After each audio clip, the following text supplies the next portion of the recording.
the fact that Chris Wood and Jonjo Shelvey left during the January transfer window. Eddie Howe didn't want to lose either. I think, though, the deal for Shelvey was too good to turn down, and Shelvey wanted to leave as well. Again, Chris Wood initially out on loan, but then I think they've got about 13, 15 million from him. So again, business sense was there. It made sense to sign that off, even if Eddie Howe was a little bit reluctant. They didn't get any replacements in for them, John, so it was a bit of a gamble, wasn't it? I know Anthony Gordon came in, but didn't get like-for-like replacements. That gamble did pay off, but initially when the deals were confirmed, those exits were confirmed, what was you thinking? I mean, I've got to be ruthless because football's a ruthless game. And I thought Newcastle United passed the pair of them by. I thought they were yesterday's news and they were good deals. I don't want to be too harsh on people, but Chris Wood was very one-paced, one-dimensional. He came in to do a job, which was to make certain we didn't go down. And for me, he was expendable because you've got to remember that while we didn't get a replacement, we had two very tasty international centre-forwards in Callum Wilson and Alexander Isak. The international centre forwards. Where's Wood in that? I know he's an international, but he's an international with New Zealand, for goodness sake.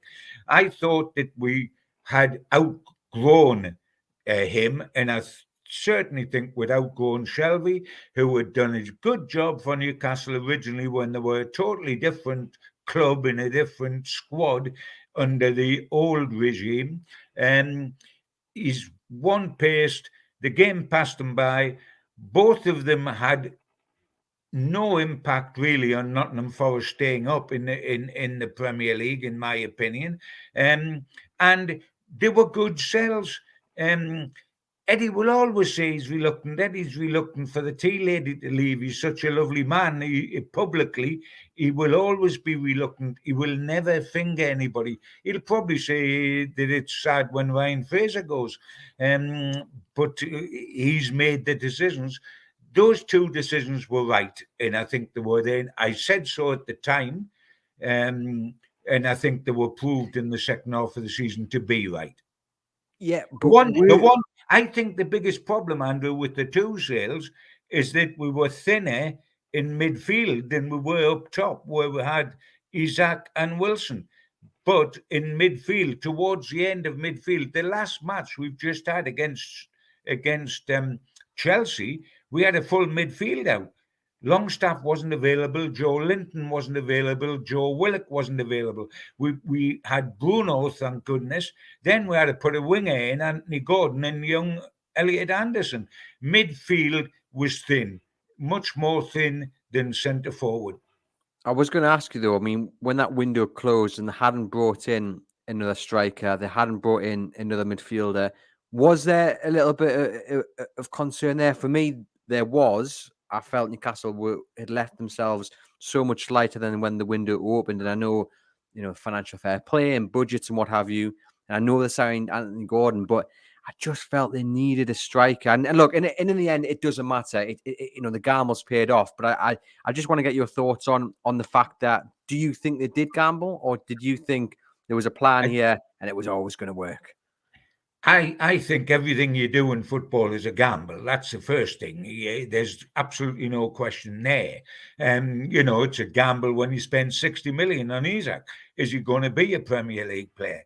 Etc., etc. That applies to Botman and Bruno, who became spectacular successes. The only time you didn't gamble was on somebody like Trippier, because the pedigree was all in front of you and he just won La Liga. The only gamble with those two lads leaving was how thin the squad was. But it was already thin. And with hindsight, we didn't know that Isak would be the success he was in the second half of the season. He was stupendous and was absolutely wonderful and is a joy to watch. That was a massive bonus. The gamble with hindsight, if there was any, was how thin we were in midfield. Not that Shelvey shouldn't have gone and Wood shouldn't have gone. They should. They weren't good enough. It was whether somebody should have come in January. The question wasn't whether they should have stayed. No, they shouldn't stay. It was whether we should have brought somebody else in, and we didn't. We got away with it quite comfortably up front.